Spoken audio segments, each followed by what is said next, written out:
All right, so I'm going to get another last-minute guy in here. Today, we're going to be talking about Jacob Dobbs, linebacker from JMU, formerly from Holy Cross. I was doing a decent amount of work on Jacob last year for the 2024 NFL draft, but Jacob put his name into the transfer portal and followed his coach, who was at Holy Cross, to JMU, which I thought, hey, that's actually a pretty good idea. Get some tape at the FBS level.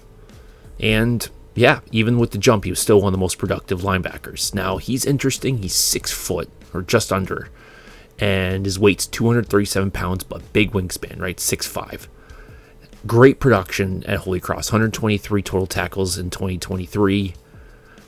12 tackles for loss, 6 sacks, 3 forced fumbles, and 14 QB hurries. So all over the place, doing just about everything for that defense.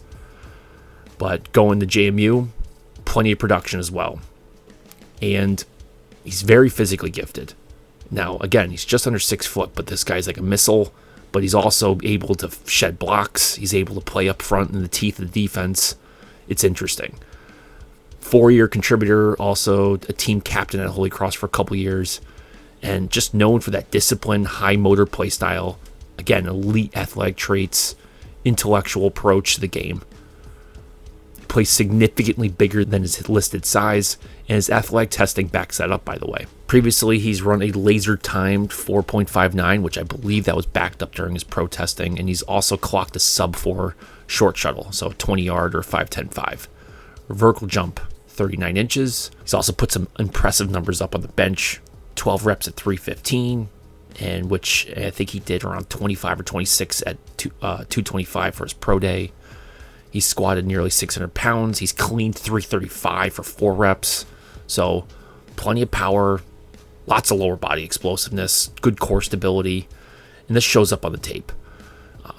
You're looking at an RES around 9 for a linebacker. But what's interesting is if you kind of think about how he could play that strong safety and overhang linebacker, some guy who's kind of like a tweener / hybrid, he's going to be upper level in terms of his physical output, especially in like modern defensive schemes.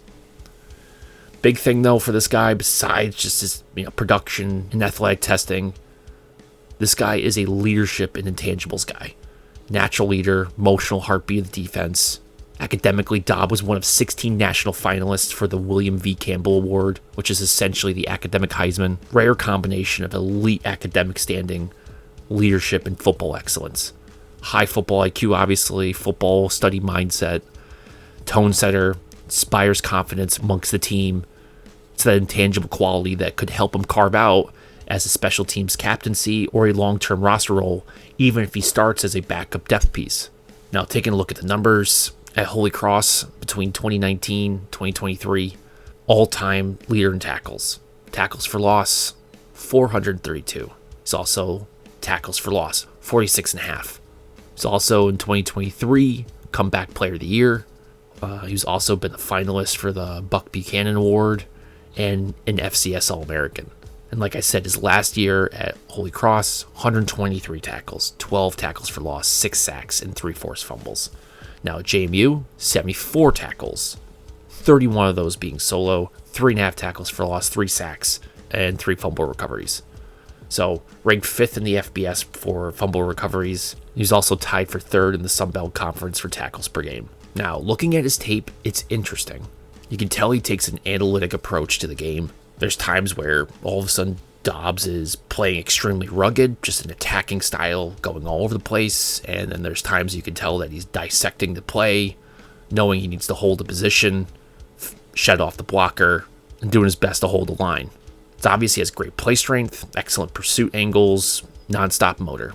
Now, against the run, he engages confidently in the trenches, constricting gaps with leverage and strength. His ability to navigate through traffic, to use his long arms to stack and shed, adds depth to his ability to play in the front 7, which is interesting. Again, the guy is just around 6 foot. He also has the ability to blitz, shows off explosiveness on first step quickness, capable of forcing quarterbacks off their spot with speed and flexibility off the edge. He shows some bend. He's got some short area twitch, that's for sure, and that could translate to rotational pass rush on the upside. Now, while not often discussed as a pass rusher, he has some stats there. And the athleticism, the bend, physicality, which I believe there's more there than is asked at, say, Holy Cross or JMU, where obviously being the middle linebacker. Now in coverage, extremely underrated. Because again, he's a middle linebacker, but he does really well in the middle of the field. He does really great on some tight ends. He uses leverage to reroute those tight ends, sinks into zones with his fluidity, and has the tools to cover back and slot players underneath. His wingspan gives him an extended catch radius, so disrupting throwing windows, and he's flash ball awareness when asked to drop into coverage. He's not perfect at it, but he can do it. Now, areas for growth, unfortunately, some of it he can't really grow out of. I mean, this is size. He's only around 6 foot. And one thing I did notice is pad level, not the greatest sometimes when he's handling offensive linemen. I don't know that's because he's looking around, but he needs to drop his butt a little bit. Definitely can help him stop getting pushed out of positions. Sometimes he just fails to anchor really low. Now, in space against agile backs or pulling guards, he sometimes struggles to close quickly and finish, likely due to the modest top-end speed, but that's okay. I mean, short area quickness, redirection, no problem. And sometimes he does show some slight stiffness, but again, that's kind of just, I think, the dissection and analytics side of his play. I think he needs to use his instincts a little bit more and just attack. Now, the biggest question is actually the elbow injury from 2022, which kind of gave him the comeback player of the year that year.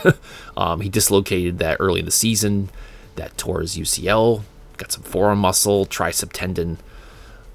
But, I mean, freakishly, he returned to training like 3 months later, and which is, by the way, about half the expected recovery time. But still remains a notable red flag, in particular for a linebacker who needs to absorb frequent contact. But that being said, I didn't see anything in 2023, didn't see anything in 2024 that says that he can't do it.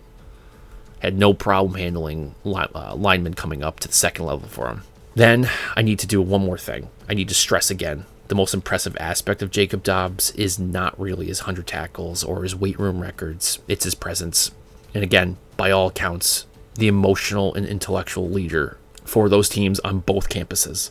He's not just a high motor linebacker, he's that type of person who reshapes the culture of a room in the moment he enters it. There's a gravity how he carries himself, a seriousness about his preparation, some humility thrown in there. Go listen to some of his post-game interviews, just interviews in general. It's obvious the guy really cares about his team, loves to play football, and there's a constant urgency to get better. Again, he's been named captain several times, even when he was doing his redshirt junior year. So captain, even though he wasn't even playing that year. He's been on leadership councils, like again, finalist for the William V. Campbell Award. He's also, again, I'll remind you this, he's a coach on the field capable of diagnosing route concepts, recognizing offensive formations pre-snap, realigning teammates based on motion or personnel changes. Multiple times per game, he's seen making real-time adjustments, whether that's walking down as a safety to the box, rotating a linebacker into the flat, or calling out blocking schemes to the defensive front. You can see it on the tape. He anticipates plays. He's not just reacting to them. And he plays all over the place. Got schematic flexibility than most linebackers, period. I mean, Mike on base looks, flexed out Sam on sub packages, and even operated as a hybrid edge overhang in some third down blitz packages. Very, very versatile. That kind of mental versatility to handle different keys, reads, and responsibilities reflects on how the coach trusts him to go out there and do his thing. And I'll go back to the other thing, the whole elbow, UCL, forearm, triceps tendon. The guy worked his ass off to get back, and he still came back with more explosiveness and more ferocity. That's the mark of a guy who does not only love football, but is wired to overcome.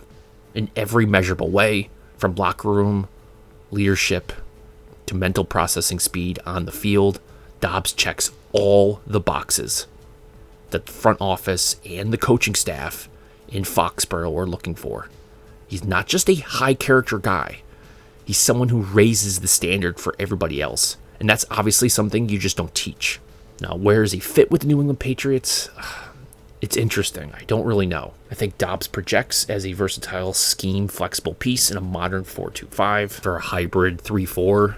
At first, I think he's just obviously a depth linebacker. But upside with like a rover, spy, or overhang defender is where you start to see his talents come out. I mean, obviously it'd be ability to contribute on special teams right away, which is obviously a plus. His positional versatility means he can fill multiple roles, so depth piece, multiple spots. A valuable trait for a team expected to invest heavily on offense this year and can't afford to do half their draft picks essentially on the defensive side. Now, while Dobbs may not profile as a full-time traditional Mike in any system, especially the Patriots, I mean, I guess you could see him on early downs and base as serve as a sub-package specialist. I mean, especially on third downs is where he could really be maximized, whereas like coverage range, lateral quickness, and blitz ability could be maximized. He's the type of player who could rotate through linebacker, kind of like a strong safety-ish role, and special teams, filling in gaps in the roster while developing as a long-term contributor. Now, given the need for versatile defenders who can fill multiple roles with limited draft capital, Dobbs could be that do-it-all depth piece that the Patriots probably should covet in the later rounds or as a UDFA. Which is interesting if I think about like a comp for him. He'd be like a Kyle Van Noy light, right? Just a smaller version of Kyle Van Noy, or like some guy like a Nate Ebner level type special teams floor at the worst. So somebody to keep an eye on. If he makes it through the draft, absolutely 100% high priority UDFA. You're getting a guy who can do just about everything on the defense. And again, intangibles, character, leadership, intelligence, through the roof. Limited risk. 100% Patriot. Anyway, what do you guys think of Dobbs? You think the Patriots should go after him? If so, when? Let me know in the comment section below. If you guys like this content, please like and subscribe. And as always, thanks for watching.